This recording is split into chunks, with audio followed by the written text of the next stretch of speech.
Kisah Nabi Muhammad Sallallahu Alaihi Wasallam, pertemuan dengan pendeta Buhairah. Seiring bertambahnya usia Muhammad, sifat-sifat kenabiannya mulai tampak. Oleh karena itu, masyarakat Mekah memberikannya gelar Al-Amin, yang berarti amanah, jujur, dan dapat dipercaya. Kehadirannya sebagai penerus dari Nabi Isa alaihi salam telah terdengar di kalangan para ahli kitab dan orang-orang Yahudi, bahkan sampai ada yang berniat untuk menghabisi nyawa Muhammad. Akhirnya dengan izin Allah Subhanahu wa Ta'ala, Muhammad berhasil lolos dari incaran orang-orang Yahudi melalui perantara pendeta Buhairah. Abu Thalib merasa bersyukur diberikan amanah merawat Muhammad. Beliau sangat menyayangi Muhammad melebihi anaknya sendiri. Begitu juga dengan Muhammad yang merasa dirinya aman dalam penjagaan Abu Thalib. Wahai Muhammad, engkau benar-benar anak muda yang sempurna. Hatimu bersih karena tidak suka bermaksiat seperti teman-teman seumuranmu. Semoga firasatku ini benar, kelak engkau akan menjadi orang besar. Mekah sedang dilanda paceklik panjang. Kehidupan terasa semakin sulit. Orang-orang mulai mengeluh karena keterbatasan air dan bahan makanan. Mereka pun mengadu kepada Abu Thalib selaku pemimpin kaum Quraisy setelah meninggalnya Abdul Muthalib. Wahai Abu Thalib, lihatlah daerah sekitar kita ini. Tanahnya kering dan tandus. Panen diramalkan akan gagal jikalau hujan tak kunjung turun. Padahal hanya ini yang kami andalkan untuk hidup sehari-hari. Kami mohon engkau berdoa kepada Tuhan agar menurunkan hujan. Aku dapat merasakan kesedihanmu, wahai saudaraku. Sekarang marilah kita terus berdoa tanpa henti kepada Tuhan pemilik alam semesta. Tiba-tiba Abu Thalib teringat kepada keponakan kesayangannya. Beliau berpikir jika mengajak Muhammad, maka doa penduduk Mekah akan dikabulkan. Karena Muhammad adalah orang yang paling bersih hatinya dan jauh dari dosa. Wahai Muhammad, ikutlah dengan paman. Kita akan meminta kepada Tuhan untuk menurunkan hujan agar tanah-tanah kembali subur. Baik, Paman. Abu Thalib menempelkan punggung tangan Muhammad ke dinding Ka'bah seraya berdoa. Tak berselang lama, tiba-tiba mendung datang dari berbagai penjuru langit dan hujan turun dengan derasnya. Hujan! Hujan! Hujan! Hore! Terima kasih ya Allah, Engkau telah menurunkan hujan yang penuh berkah kepada kami. Ketika musim panas datang di tahun 582 Masehi, Abu Thalib berencana untuk melakukan perjalanan dagang ke Syam. Muhammad yang mengetahui rencana pamannya itu memaksa untuk turut serta, padahal usianya masih 12 tahun. Wahai Paman, bolehkah aku ikut berdagang denganmu? Tidak untuk saat ini ya nak. Perjalanan ke Syam sangat jauh dan melelahkan untuk anak seusiamu. Jika Paman pergi, aku akan sendirian di sini. Lalu kepada siapa aku berlindung jika sesuatu terjadi kepadaku? Insya Allah, aku mampu melewati perjalanan yang panjang. Aku boleh ikut ya, Paman? Mendengar alasan Muhammad membuat Abu Thalib berpikir.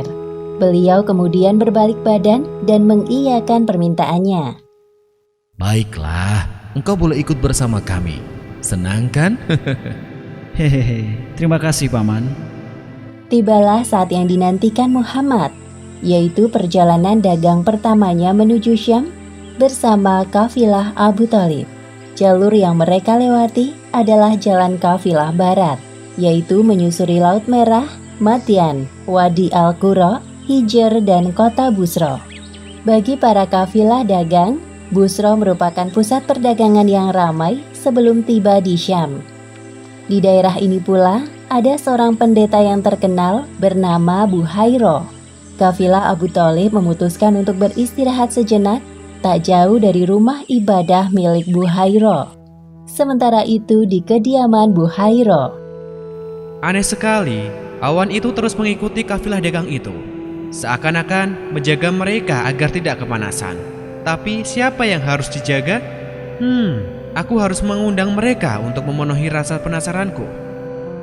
Wahai pelayan, aku perintahkan kalian untuk membuat makanan yang lezat dalam porsi besar. kita akan kedatangan tamu-tamu istimewa. Baik, Tuan. Biasanya Buhairo tidak tertarik dengan kafilah dagang yang lewat. Namun kali ini ada yang berbeda. Selamat datang di Busro, wahai kafilah dagang yang sedang istirahat. Tanpa mengurangi rasa hormatku, aku ingin mengundang kalian semua untuk makan bersama di rumahku. Tentunya, aku telah menyiapkan banyak hidangan untuk mengisi kekosongan perut kalian. Wah, sungguh mulia niatmu wahai rohib. Padahal sebelum ini kami sering lewat rumah ibadahmu. Namun perlakuanmu kali ini sungguh ramah. Apa hari ini istimewa bagimu? Ya, dan kalian semua adalah tamu istimewaku. Ayo, mari masuk ke dalam. Semua orang kecuali Muhammad masuk ke dalam rumah Buhairo. Hal itu dikarenakan tugasnya menjaga perbekalan kafilah. Setelah mengamati para tamunya, Buhairo merasakan ada kejanggalan. Wahai saudaraku, semua makanan ini sungguh lezat. Semoga kalian menyukainya. Namun, apakah semuanya telah hadir di sini? Engkau tenang saja, Buhaira.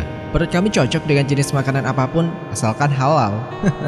Untuk keamanan perbekalan, kami ada satu anak laki-laki menjaga di luar. Para kafilah itu saling berbisik-bisik.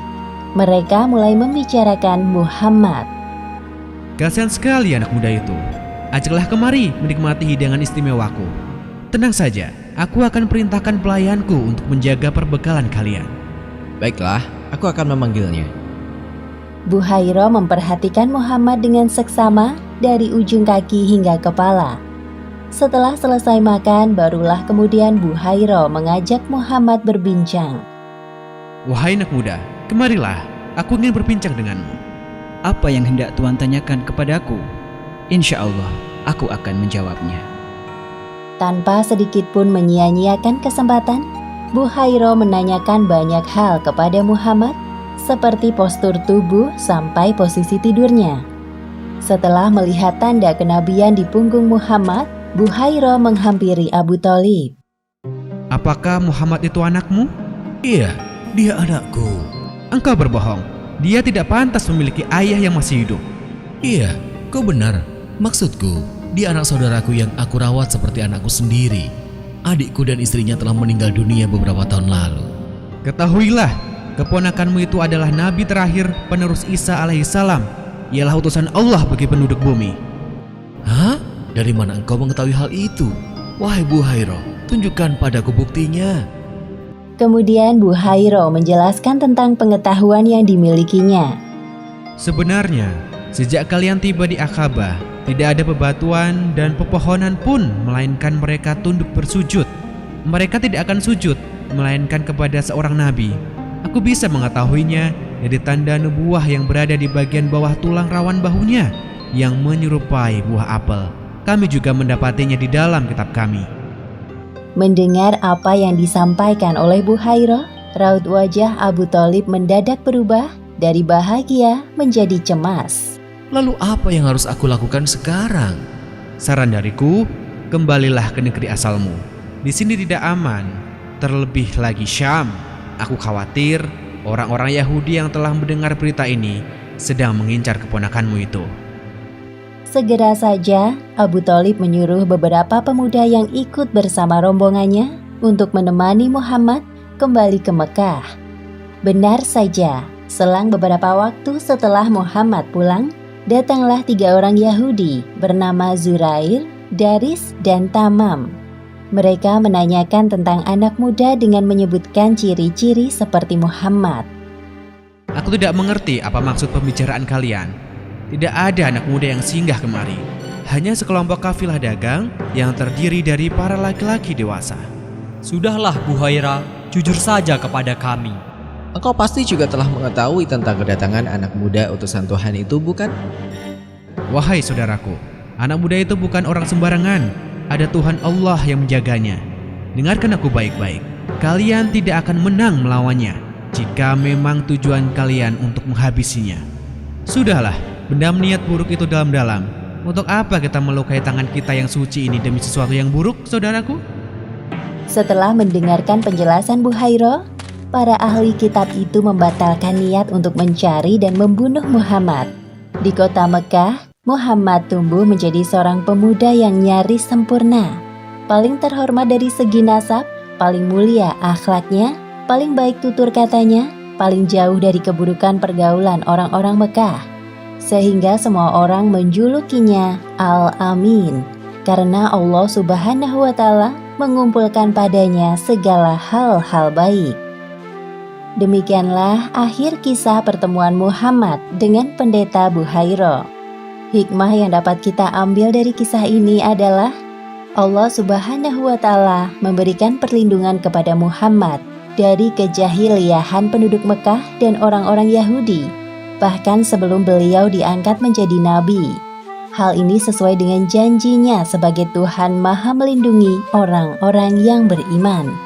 Wallahu a'lam bishawab.